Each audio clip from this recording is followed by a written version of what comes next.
Sony Kids TV। सुमन और विक्रम अपनी शादी के बाद अपने बेटे के साथ विक्रम के माता पिता रूपक और सीमा के घर रहते थे। सुमन को हमेशा यह लगता था कि उसके पति के परिवार के पास सब कुछ है, संपत्ति, घर और खुशियाँ। सुमन को यह बहुत खटकता था, खास तौर पर जब वह अपने जेठ अजय और उनकी पत्नी नीलम को संपत्ति और सुख सुविधाओं में समृद्ध देखती थी। उसकी आंखों में हमेशा लालच था और वह चाहती थी कि सब कुछ उसे मिले। तुम क्या समझते हो विक्रम? हम सब कुछ खोते जा रहे हैं, जबकि अजय और नीलम ने हमारे लिए कभी कुछ नहीं किया।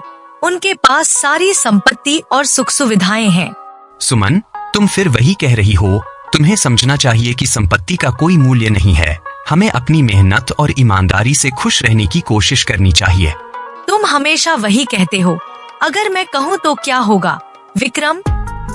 मैं तो यह चाहती हूँ कि हम इस घर में पूरी संपत्ति का हकदार हों। अजय और नीलम को क्या मिला है? मैं उनका सब कुछ छीन लूंगी। तुम्हारी यह सोच सही नहीं है सुमन। हमें अपनी खुशियाँ खुद बनानी चाहिए, किसी और से नहीं छीननी चाहिए। तुम नहीं समझते। मैं जो सोचती हूँ वही होगा। दीनानाथ, जो कमरे की सफाई कर रहा था, चुपचाप सुमन की बात सुन लेता है। उसे समझ में आता है कि सुमन घर में फूट डालने की कोशिश कर रही है। बाहर जाकर दीनानाथ सीमा के पास जाता है। मां जी, मुझे कुछ कहना है। मैंने सुमन भाभी को विक्रम बाबू से कहते सुना कि वह संपत्ति पर कब्जा करना चाहती हैं। यह परिवार के लिए ठीक नहीं होगा। दीनानाथ, तुमने बहुत जरूरी बात बताई। हमें सतर्क रहना होगा। तुम इस बारे में किसी और को मत बताना। मैं रूपक जी से बात करती हूँ। अजय और नीलम के घर में। अजय, सुमन और विक्रम को लेकर मुझे बहुत चिंता हो रही है। वे हमेशा हमारी संपत्ति पर नजर रखते हैं। अगर हम कुछ भी नया लाते हैं तो वे तमा जाते हैं। तुम्हारी बात सही है नीलम। सुमन के मन में हमेशा कुछ न कुछ गड़बड़ रहता है। वह हमें खुश देख नहीं सकती, मगर हमें शांत रहकर इस समस्या का हल निकालना चाहिए। मैं नहीं जानती अजय, लेकिन अब हमें सुमन के इरादों को समझना होगा। वह हमें कुछ भी शांतिपूर्वक नहीं रहने देगी। सुमन ने ठान लिया था कि अब वह अपनी लालच के लिए कुछ भी करेगी। वह अपने पिता ससुर रूपक के पास जाती है और उन्हें समझाती है कि अजय और नीलम उनके परिवार के खिलाफ हैं। पापा जी, आपको क्या लगता है अजय और नीलम हमारे परिवार के हित के बारे में सोचते हैं? वे हमेशा हमारे लिए बुरा करते हैं। हमें उन पर कड़ा कदम उठाना चाहिए। क्या तुम यह सच कह रही हो सुमन? अजय और नीलम तो हमारे ही परिवार का हिस्सा हैं। मैं तो समझता हूँ कि तुम्हारी बात कुछ ज्यादा ही हो रही है। पापा जी, वे हमारी मेहनत का फल छीन रहे हैं। हमारी मेहनत का पूरा हक हमें मिलना चाहिए। मैं समझता हूँ, पर हम इस बारे में अभी बात नहीं कर सकते। हमें धैर्य रखना होगा। सुमन के चेहरे पर जीत की मुस्कान आ जाती है। सीमा, सुमन की सास, हमेशा शांति और समझदारी से काम करती थी। उन्हें सुमन की चालाकी का एहसास हो गया था। वह रूपक जी से मिलकर उन्हें सच बता देती हैं। रूपक जी, मुझे लगता है कि सुमन कुछ गलत कर रही है। वो हमेशा अपनी लालच और ईर्ष्या से परिवार को नुकसान पहुंचाने की कोशिश करती है। तुम ठीक कह रही हो सीमा। मैं कुछ समय से सुमन की बातों से असहज महसूस कर रहा था। मुझे लगता है कि हमें यह समझदारी से करना होगा। सुमन ने पंडित जी को घर बुलाया और उनसे अपनी योजना के बारे में बात की। पंडित जी ने रूपक जी से कहा कि वह अपनी संपत्ति का बंटवारा करें ताकि घर में शांति रहे। रूपक जी, इस समय परिवार में हलचल है।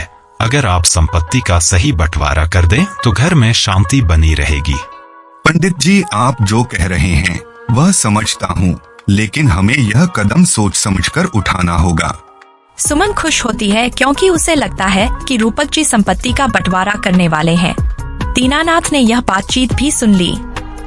उसने देखा कि सुमन जानबूझकर पंडित जी को प्रभावित करने की कोशिश कर रही थी। दीनानाथ अजय और नीलम को सारी बात बताने का फैसला करता है। अजय बाबू, भाभी जी, मुझे आपसे कुछ जरूरी बात करनी है। सुमन भाभी घर में फूट डालने की कोशिश कर रही हैं। उन्होंने पंडित जी को बुलाकर पापा जी को बंटवारे के लिए राजी करने की योजना बनाई है। क्या? मुझे यकीन था कि सुमन कुछ गड़बड़ करेगी। दीनानाथ, तुमने बहुत अच्छा किया जो हमें बताया। अब हमें इसे रोकना होगा। अजय और नीलम को सुमन की योजनाओं का पता चल जाता है। वे सुमन को उसके इरादों के बारे में सख्त तरीके से समझाते हैं। सुमन, तुम अब किसे धोखा देने की कोशिश कर रही हो? हम जानते हैं कि तुम क्या चाहती हो, लेकिन अब तुमसे यह सब सहन नहीं होगा। सुमन, तुम्हारी इस लालच ने तुम्हें अंधा कर दिया है। हमें अब समझ में आ गया है कि तुम क्या करने की कोशिश कर रही हो, लेकिन अब तुम्हारी कोई चाल नहीं चलेगी। तुम लोग हमें कभी समझे ही नहीं। तुम्हें क्या लगता है मैं डर जाऊंगी? रूपक जी ने अंततः संपत्ति का बंटवारा किया, लेकिन सुमन को कोई हिस्सा नहीं मिला। सुमन को अपनी गलतियां समझ में आईं, लेकिन तब तक बहुत देर हो चुकी थी। उसकी लालच और ईर्ष्या ने उसे अपने ही परिवार से दूर कर दिया था। सुमन, तुमने अपनी लालच और ईर्ष्या से हमें तकलीफ दी। आज से तुम यह समझो कि सब कुछ पाने की चाहत में अपनों को खोना बहुत आसान होता है। लालच और ईर्ष्या इंसान को हमेशा अंधा कर देती है। अब तुम अपनी गलतियों से सीखो। मुझे अब एहसास हो रहा है मैंने बहुत बड़ी गलती की। अब मैं यह वादा करती हूँ कि मैं अपनी गलतियों से सीखूंगी। दीनानाथ, तुम्हारी ईमानदारी ने हमारा घर बचा लिया। तुम इस परिवार का अभिन्न हिस्सा हो। तुम्हें हम कभी नहीं भूल सकते। यह मेरा कर्तव्य था मालिक। यह घर मेरा भी परिवार है। कहानी से यह शिक्षा मिलती है कि लालच और ईर्ष्या कभी किसी का भला नहीं कर सकती। अपने रिश्तों में सच्चाई और समझदारी से काम लेना चाहिए। सुमन ने अपनी लालच में जो नुकसान उठाया वह उसे हमेशा याद रहेगा। ईर्ष्या और लालच के परिणाम हमेशा बुरे होते हैं और अंततः वही व्यक्ति हारता है जो दूसरों को नीचा दिखाने की कोशिश करता है। Like and subscribe.